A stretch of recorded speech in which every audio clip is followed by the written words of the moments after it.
Good morning everyone. आज मैं आपको रेडार रेंज इक्वेशन निकालना बताऊंगी। रेडार रेंज इक्वेशन एक डेरिवेशन की तरह है। इसको कैसे हम फाइंड आउट करते हैं, इस पे न्यूमेरिकल भी आता है। काफ़ी इंपॉर्टेंट टॉपिक है। जर्नली एग्ज़ाम में पूछा भी जाता है कि रेडार रेंज इक्वेशन ड्राइव करिए। तो आज चलते हैं हम radar range equation find out करने के लिए। तो पहले ही जान लेते हैं कि रेडार रेंज क्या होती है। जैसे हमें पता है कि रेडार जो है किसी भी टारगेट की डायरेक्शन को, डिस्टेंस को फाइंड कर सकता है, पर उसकी कुछ सर्टेन रेंज होती है जिसको रेडार रेंज कहते हैं। तो रेडार रेंज हमें फाइंड करने से पहले हम कुछ एजम्पशंस मान लेते हैं। हमने मान लिया कि जो हमारा एंटीना है और टारगेट है उसके बीच में कोई भी डिस्टर्बेंस नहीं है। सेकंड थिंग, हमने ये मान ली कि जो एनर्जी ट्रांसमिट हो रही है वो उसी पाथ को फॉलो कर रही है जो हमने पाथ डिसाइड किया है, कोई भी ऑल्टरनेट पाथ को फॉलो नहीं कर रही है। तीसरा, हमने ये मान लिया कि जो मीडियम है जिसके थ्रू एनर्जी ट्रांसमिट हो रही है वो ट्रांसपेरेंट है और एनर्जी को एब्जॉर्ब नहीं करेगा। फोर्थ, हमने ये मान लिया कि मीडियम हमारा होमोजीनियस है। होमोजीनियस का मतलब ये होता है कि पूरे मीडियम में रिफ्रैक्टिव इंडेक्स सेम रहेगा। रिफ्रैक्टिव इंडेक्स आपको याद दिला दूँ, ऑप्टिकल फाइबर में आपने पढ़ा है रिफ्रैक्टिव इंडेक्स क्या होता है। रिफ्रैक्टिव इंडेक्स इसे n से डिनोट करते हैं। n is equal to c/v, यानी कि velocity of light in vacuum to the velocity of light in a medium.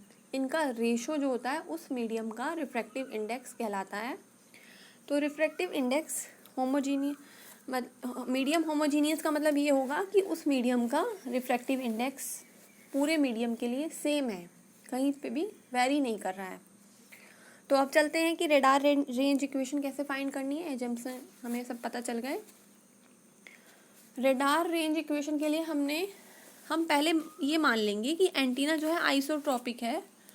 Isotropic है मतलब सभी डायरेक्शन में इक्वली पावर को ट्रांसमिट कर रहा है। तो आइसोट्रॉपिक वो एंटीना होता है जो सारी डायरेक्शंस में एक समान रूप से पावर को ट्रांसमिट करता है। तो एंटीना हमने आइसोट्रॉपिक मान लिया। अब हम निकालेंगे पावर डेंसिटी। हमने मान लिया टारगेट हमारा कोई डिस्टेंस r पे है, तो उस डिस्टेंस r पे हम पावर डेंसिटी निकालेंगे।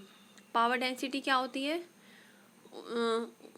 पावर अपॉन एरिया, यानी कि जिस पॉइंट पे टारगेट हमने माना है उस पॉइंट पे पावर और एरिया दोनों का रेशो उसकी पावर डेंसिटी होगी, यानी कि कितने एरिया पे कितनी पावर रिसीव हो रही है। तो हमने ये माना कि एंटीना आइसोट्रॉपिक है और हमें टारगेट r डिस्टेंस पे है और हम r डिस्टेंस पे पावर डेंसिटी निकाल रहे हैं जो कि पावर अपॉन एरिया है। तो PDI is equal to PT। PT क्या है? ट्रांसमिटिंग पावर अपॉन 4πr² क्या है? उसका एरिया। तो PD मतलब पावर डेंसिटी, I इसलिए लगाया है क्योंकि वो आइसोट्रॉपिक एंटीना हमने माना है। चूँकि कोई भी एंटीना आइसोट्रॉपिक एंटीना पॉसिबल नहीं है, तो हमने ये मान लिया कि एंटीना डायरेक्शनल है। डायरेक्शनल एंटीना वो होता है जो केवल एक पर्टिकुलर डायरेक्शन में एनर्जी को ट्रांसमिट करता है। तो डायरेक्शनल एंटीना की अब पावर डेंसिटी निकालेंगे, क्योंकि तो डायरेक्शनल एंटीना है तो उसका गेन होता है, तो हम इसमें गेन से मल्टीप्लाई कर देंगे। सेम रहेगा लेकिन मल्टीप्लाई में गेन आ जाएगा क्योंकि वो डायरेक्शनल एंटीना है, तो गेन पे भी डिपेंड करेगा उसके। तो PTG अपॉन 4πr², ये हमारी सेकंड इक्वेशन हो गई। अब पावर जो है रिफ्लेक्ट होके वापस आती है टारगेट से रेडार की तरफ, जिसे इको सिग्नल भी बोलते हैं। तो इको सिग्नल की पावर डेंसिटी हम निकालेंगे।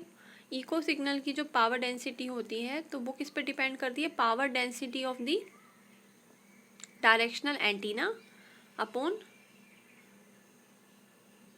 वही area into cross sectional area, इस पे डिपेंड करती है। जैसे आप यहाँ पे डायग्राम में देखो कि एक ट्रांसमिटेड सिग्नल है, टारगेट R दिखाया गया है। तो एक टारगेट है, टारगेट के चारों हमने एक स्पेयर बनाया जिसकी हमने एरिया 4πr² मान लिया। लेकिन उस टारगेट की हमने मान लिया कि क्रॉस सेक्शनल एरिया टो है, तो पावर डेंसिटी जो हम निकाल रहे हैं इको सिग्नल की, वो क्रॉस सेक्शनल एरिया पे भी डिपेंड करती है। तो ये P D E is equal to आ गया पी डी डी इंटू टो अपॉन 4/r²।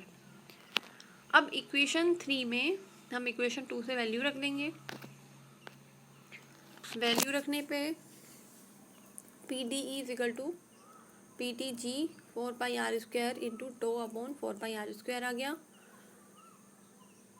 अब जो रडार पे पावर रिसीव हो रही है वो क्या होगा, power density of echo signal into effective aperture of receiver antenna. Receiver पे रिसीव होगी तो रिसीवर एंटीना का कुछ इफेक्टिव एपर्चर होगा, यानी कि एरिया ई, तो ए ई से डिनोट कर रहे हैं, और उसकी power density of the echo signal, तो P D E into A E. अब इसमें हम पी डी ई का मान रख देंगे। अब यहाँ पे आप देखिए R4 यहाँ पे आया है, इस R4 को हम यहाँ ले जाएंगे और ये जो PR है हम इसको नीचे ले आएंगे, तो R4 ये इक्वेशन आ गई, R4 is equal to P T G टो A E upon 4/² into PR। इससे हमने R निकाल लिया। तो ये स्टैंडर्ड फॉर्म है एक रडार रेंज इक्वेशन की। इसके बाद हमारे कई सारे केसेस होते हैं जिससे इस इक्वेशन को मॉडिफाई कर सकते हैं, लेकिन ये स्टैंडर्ड फॉर्म यही है, रडार रेंज इक्वेशन। इस पे फॉर्मूला बेस्ड न्यूमेरिकल भी काफ़ी आ जाते हैं एग्ज़ाम में। Okay, thank you.